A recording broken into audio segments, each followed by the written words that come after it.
गरीब साध साध सब नेक हैं, आप अपनी ठोरे। जो सतलोक ले जाएंगे वो साधु कोई और।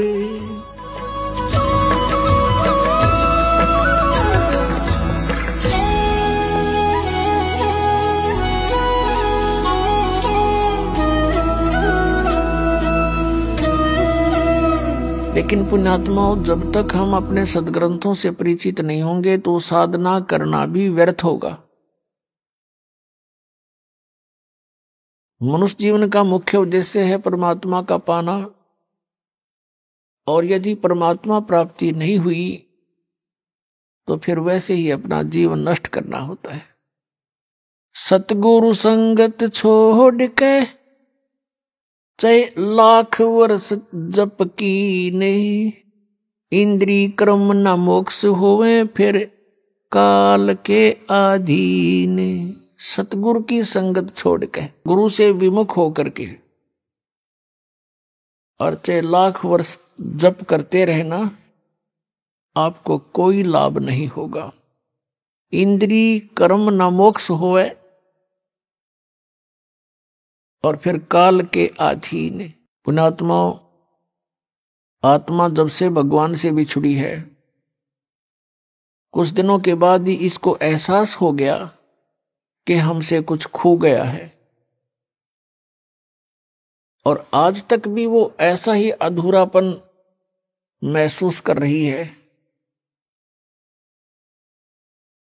जिस प्राणी के पास पुत्र है, पुत्री है, संतान है, संपत्ति भी खूब है और अच्छी कारोबार है, लेकिन फिर भी उसको संतुष्टि नहीं है।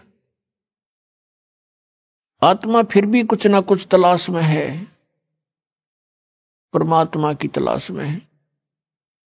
वो अलग बात है कि उसको तरीका कौन सा प्राप्त हुआ है, कौन से धर्म में वो जन्मा है, तो फिर भी वो उसकी खोज कर ही रही है। अब जैसे निर्धन तो खोज करता है, मान लीजिए परमात्मा की धनी होने के लिए,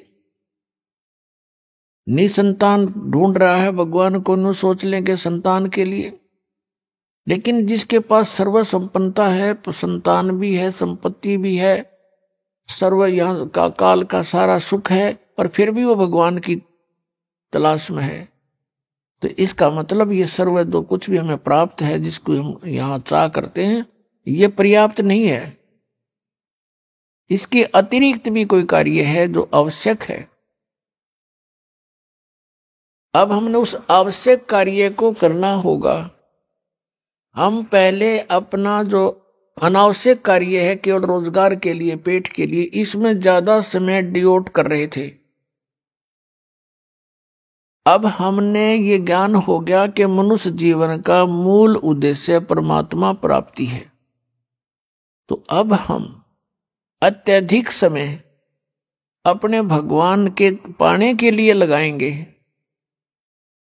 अब वही समय होगा, वही आपका कारोबार होगा, वही क्रिया होंगी। आपकी जो सांसारिक जो क्रियाएं हैं, जैसे पेट के लिए गुजारा सभी करते हैं, कोई सर्विस करता है, कोई दुकान किए हुए है, कोई किसान का काम करता है, कोई सर्विस कर रहा है, कोई मजदूरी करता है। काम आपका यही रहेगा, लेकिन इसमें भगवान का समय अधिक लगाना पड़ेगा। हमने कैसे लगाना पड़ेगा? कई कहते हैं समय नहीं मिलता।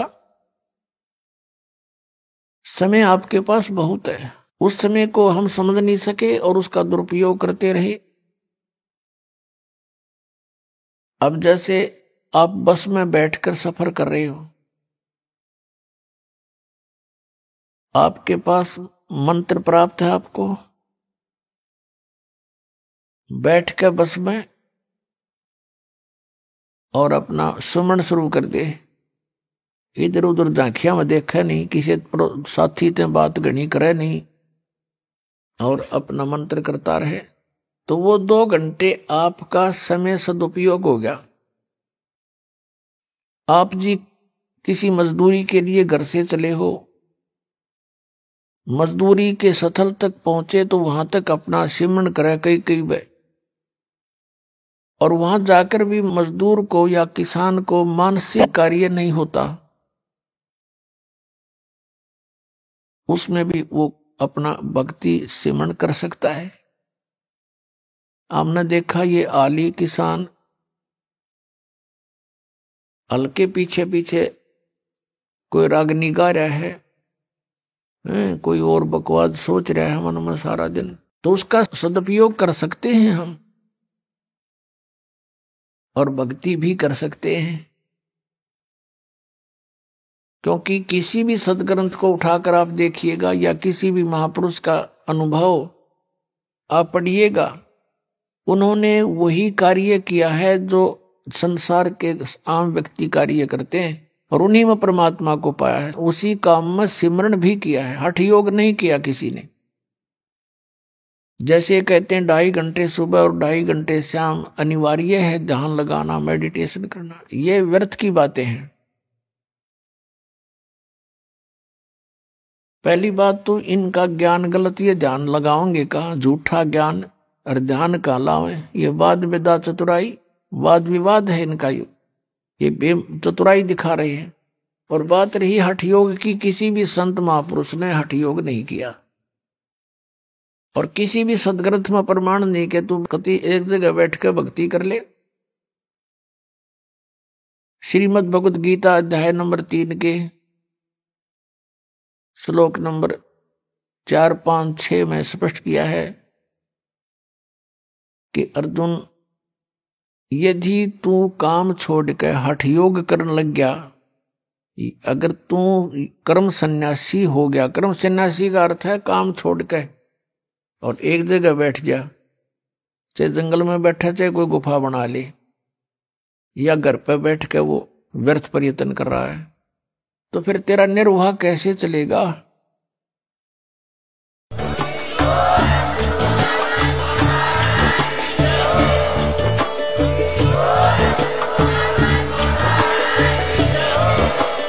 आप सुन रहे थे जगत गुरु तत्वदर्शी संत रामपाल जी महाराज जी के मंगल प्रवचन। अधिक जानकारी के लिए विजिट कीजिए हमारी वेबसाइट www.jagatgururampalji.org। संत रामपाल जी महाराज जी के शुभ आशीर्वाद से पूरे विश्व भर में 500 से भी ज्यादा नाम दीक्षा केंद्र हैं, जिन पर संत रामपाल जी महाराज जी द्वारा ऑनलाइन निशुल्क नाम दीक्षा दी जा रही है। अपने नजदीकी नाम दीक्षा केंद्र का पता करने के लिए संपर्क करें 8222880541।